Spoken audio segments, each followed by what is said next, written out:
குமரக்கோட்டை முருகர் கோவிலில் கூட்டு பிரார்த்தனையில் ஈடுபட முயன்ற பாஜகவினர் குண்டுகட்டாக கைது செய்யப்பட்டிருக்கிறார்கள். கூடுதல் விவரங்களை செய்தியாளர் பூபாலன் வழங்கிட கேட்கலாம். பூபாலன், வணக்கம். 100க்கும் மேற்பட்ட பாஜகவினரை போலீசார் குண்டுகட்டாக கைது செய்திருக்கிறார்கள். இது குறித்தான முழு விவரங்கள் பூபாலன். வணக்கம். திருப்பரங்குன்ற மலையின் மீது இருக்கும் தீபத்தூணில் தீபம் ஏற்றும் வழக்கில் தீபத்தூணில் தீபம் ஏற்றலாம் என்று நீதிமன்றம் அதிரடி உத்தரவானது விடப்பட்டிருந்தது.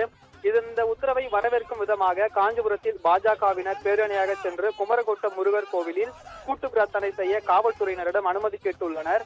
ஆனால் காவல்துறை சார்பில் அனுமதியானது மறுக்கப்பட்டிருந்த நிலையில் அதையும் பொருட்படுத்தாமல் பாஜகவினர் மேற்கு ராஜவீதியில் வீற்றிருக்கக்கூடிய முருகர் கோவிலுக்கு நுழைய முற்பட்டனர்.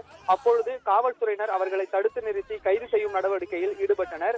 அப்பொழுது பாஜகவினர் காவல்துறையினருக்கும் கடும் தள்ளுமுள்ளானது ஏற்பட்டதோடு பாஜக மாவட்ட தலைவரான ஜெகதீசன் பெரும் கூச்சலிட்டதால் அப்பகுதியே பெரும் பரபரப்பானது ஏற்பட்டது. இதனைத் தொடர்ந்து அவர்களை காவல்துறையினர் வலுக்கட்டாயமாக கைது செய்ததும் வெற்றிவேல் முருகனுக்கு அரோகரா என்ற கோஷத்துடன் கண்டன கோஷங்களையும் எழுப்பி அந்த காவல்துறையினர் அவர்களை கைது செய்தனர். பின்னர் அவர்களை தனியார் மண்டபத்தில் தற்போது அடைத்து வைத்துள்ளதாக தகவலும் வெளியாகி இருக்கிறது.